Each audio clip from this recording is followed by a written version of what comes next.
People, hope we're doing well today. This is a video or two on L'Hopital's rule, and we're going to go over all the different types of indeterminate forms. Now, when we were dealing with indeterminacy of limits back in our first unit on limits, we had the multiple ways of basically changing the form. We could factor to cancel, we could multiply by the conjugate, we could do a whole host of things. What we're going to be discussing now is it's going to be a method that is used. It can be used on the ones that we can use the other strategies on, but sometimes those strategies don't help us, and so we need something of a more general sort of method. And it goes by L'Hopital's rule. Okay, and first we're going to discuss the two indeterminate quotients. And these are they. 0 over 0 and infinity over infinity. Now, because we're dealing with a mathematics of approach, 0 over 0, it doesn't make any sense, right? Infinity over infinity, you would think, oh, well, that's just 1. Not necessarily, because remember, it's about approach, and the rate at which a numerator is approaching infinity will be different from the rate at which a denominator is approaching infinity, and that difference in the rate at which it's approaching infinity will create different values, whereas different values that come out of this one single indeterminate form. So, without further ado, let's go ahead and we'll talk about what L'Hopital's rule is. L'Hopital's rule is when you have a limit as x approaches some number a of a quotient, and that quotient gives you one of these two indeterminate forms. If you get one of these two indeterminate forms, the limit of the quotient is equal to the limit of the quotient of their respective derivatives. Now note, we are not using the quotient rule, okay? So the derivatives go straight across, okay? So if you want to think of it in terms of this, basically the ratio of these limits, the limit of the ratio becomes the ratio of the limits, which then is transformed into the ratio of the limits of their respective derivatives, which then gets transformed back into the limit of the ratio of those derivatives. Now, there is a proof for this. We walked through it briefly in class. I'm not going to recreate it here. I do, however, want to go through a bunch of examples for you. Now, I'm pretty sure that we did both of these in class, so my bad. But now, if they're on video, they're immortalized for you, and you can come back and you can look at the way that we actually reason through them. Now, this one, of course, is one of those ones that can be done the old way, right? Because it's one polynomial over another, and it is indeterminate because remember, every time you approach a limit, first thing you should do, plug it in. If it plugs in, you don't have to change the form. You don't have to use any sort of method or rule in order to arrive at the limit. The limit actually is just what you've evaluated at. But this one, when you plug in 2 here and here, you get 4 plus 2 minus 6, which gives you 0. And when you plug in here, you get 4 minus 6 plus 2, which is 0. And so this, of course, is one of our indeterminate forms, okay? Indeterminate, meaning cannot be determined. Now this one, like I said, it's basically like one of the ones from the introductory chapter where we just talked about limits for several weeks on end. But this one basically can be factored. And of course, it's these x minus 2 factors that are responsible for the 0 over 0, right? And if they cancel out, then what I have is a limit that is capable of being evaluated because it is just x plus 3 over x minus 1, and that becomes 5 over 1, or just 5. Now, let's say that you didn't see that, or you're not particularly fond of factoring, or whatever. You can actually take the derivative of the numerator, which is 2x plus 1, just term by term, and the derivative of the denominator, which is just 2x minus 3, term by term. And when you plug in, you're going to get 4 plus 1 and 4 minus 3. That's going to be 5 over 1, or 5. Okay, so you get it either way. Now, when we get down to something like this, however, we don't have the benefit of using some of those strategies that we had in the chapter and that unit that we did on limits. You have basically an exponential equation in the numerator and a trigonometric in the denominator. And basically, if I were to plug in, I would get e to the 0 minus e to the 0 over sine 0, which is 1 minus 1 over 0, and that is, of course, indeterminate. That's probably a really bad abbreviation for that, but we'll just go with it for now. So instead, what we're going to do is we're going to take the derivative, remember, not the quotient rule, take the derivative of the numerator independently, and that's e to the x plus e to the negative x, right?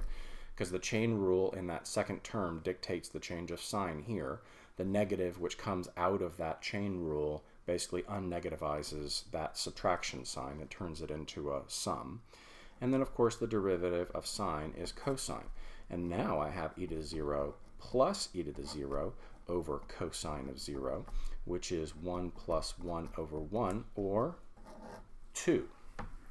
Okay? So, let's go ahead and do those two we did in class, and so they should be familiar now that we've sort of immortalized them on YouTube. Yay. Let's go ahead and do another couple. Now, let's go ahead and look at this one. If I remember, always plug in. This one becomes tangent of 0 over natural log of 1. Well, that's 0 over 0, okay? And that, of course, is sort of indeterminate.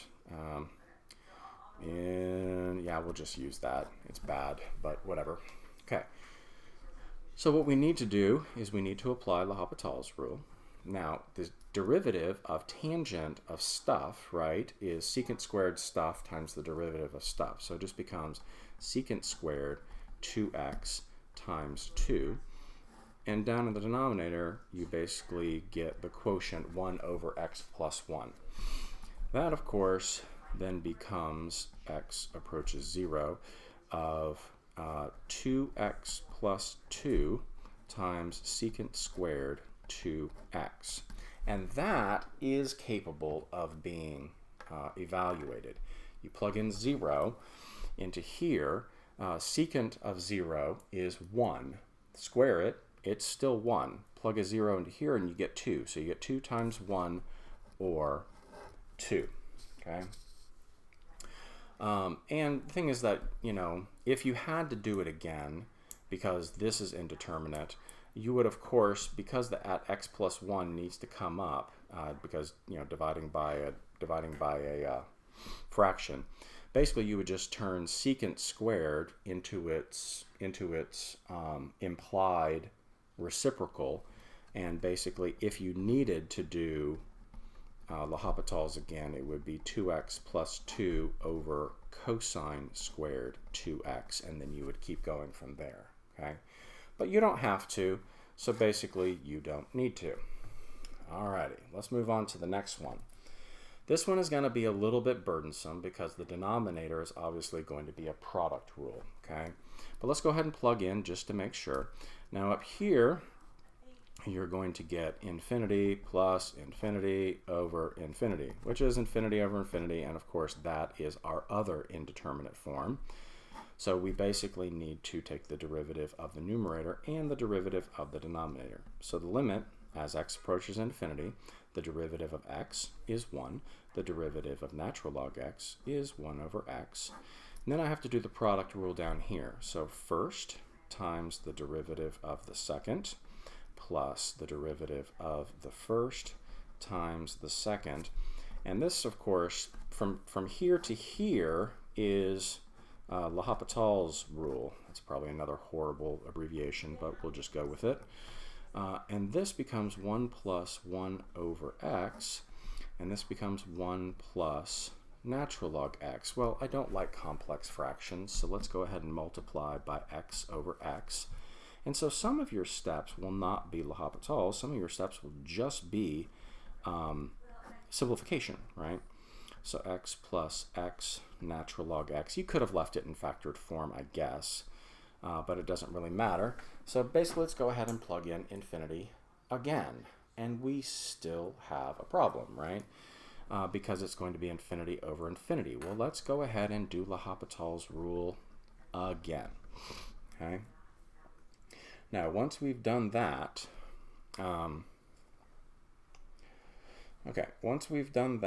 we have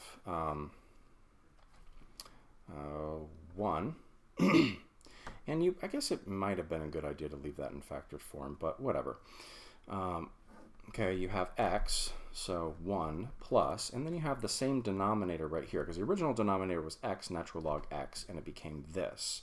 You have x natural log right here, so it's 1 plus natural log x, and therefore I have the limit as x goes to infinity of 1 over 2 plus natural log x, and that, of course, is 0.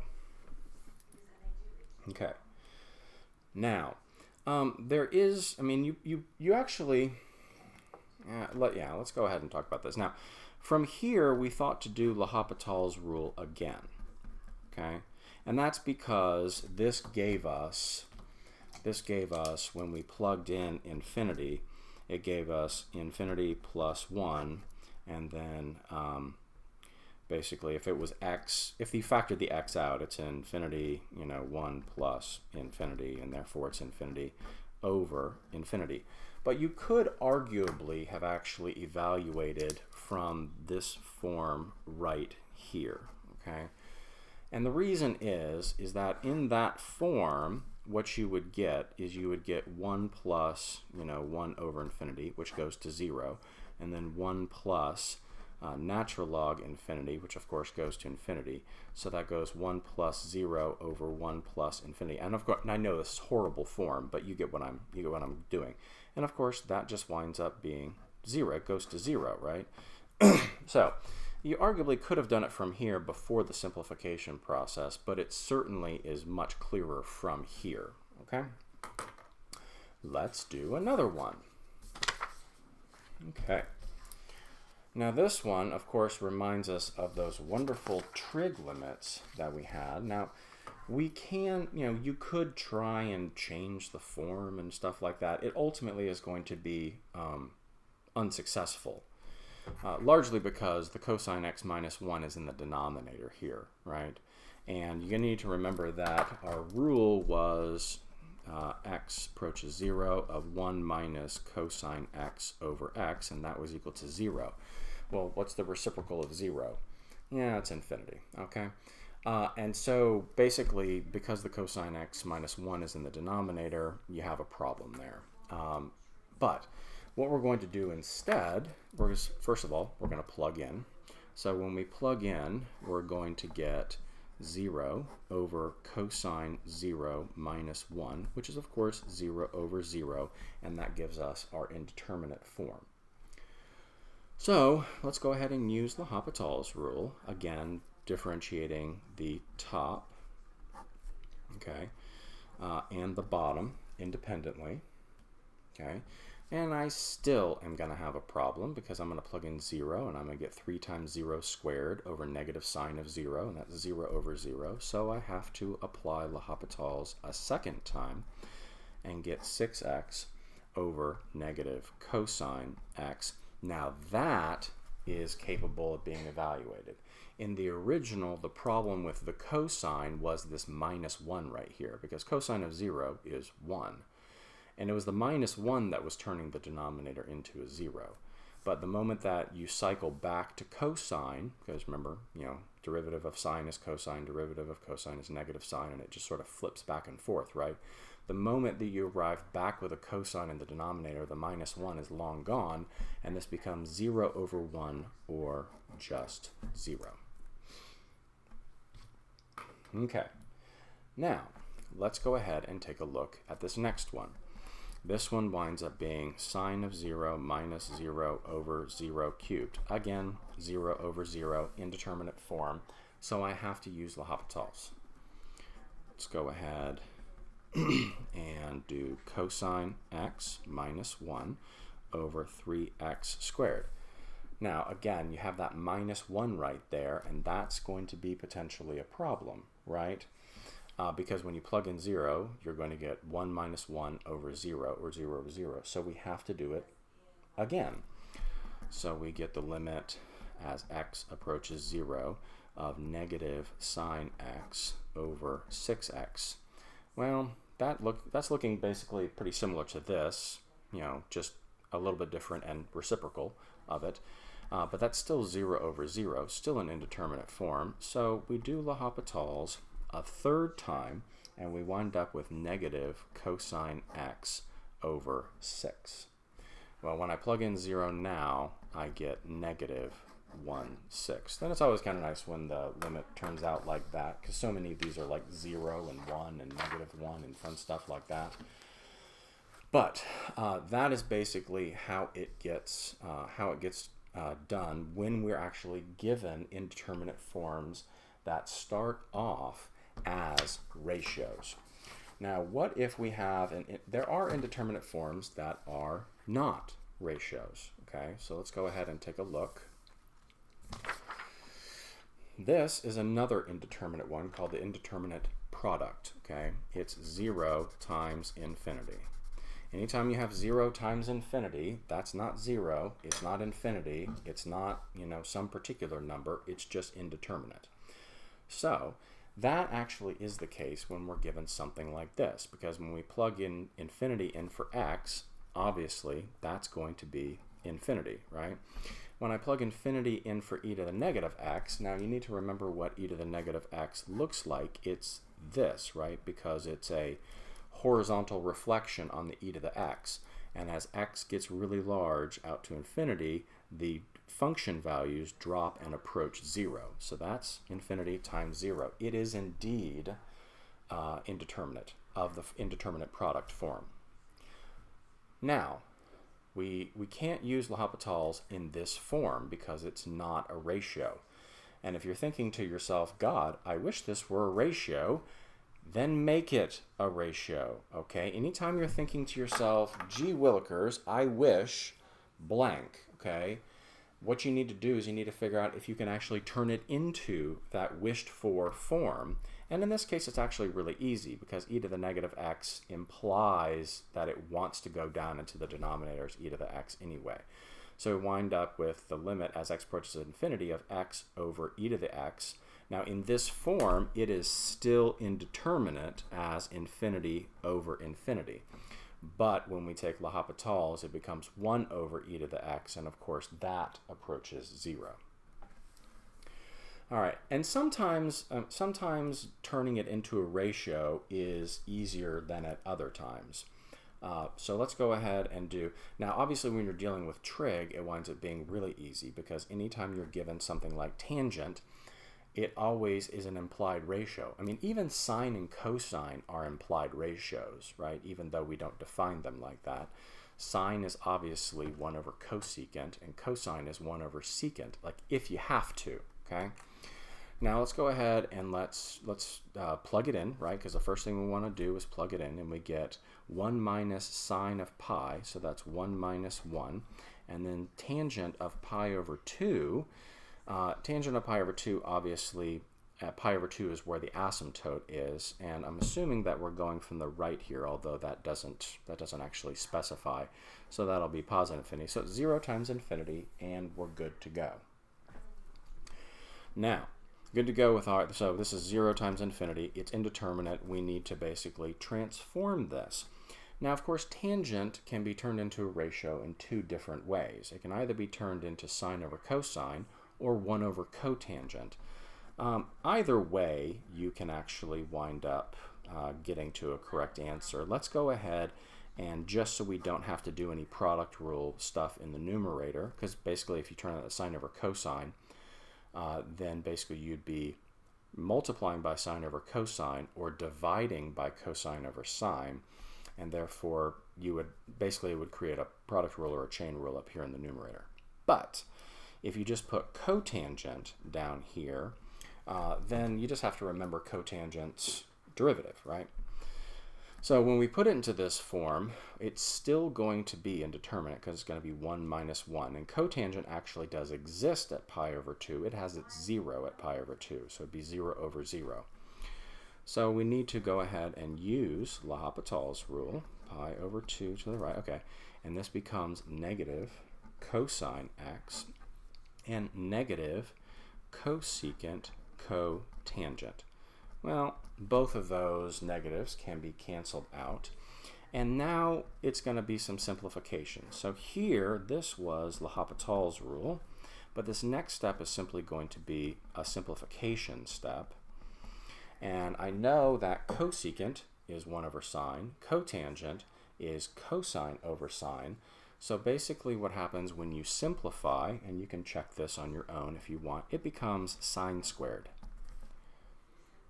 Okay? When you basically turn this all into sine and cosine and resolve the complex fraction, it becomes sine squared. Now, of course, this I can plug into, okay? I can plug in pi over 2 in for sine, and I get 1, and I square it, and it's still going to be 1. Okay, so far, we have discussed the two indeterminate forms, the two quotient indeterminate forms, and we've discussed indeterminate product. The indeterminate product, we simply, anytime it is not an indeterminate quotient form, we simply need to figure out a way to change it into a quotient form so that we can apply L'Hopital's. We're going to start the next video with the indeterminate difference and then move on to the indeterminate exponents. Okay? But as always, if you have any questions, please do shoot me an email. Bye.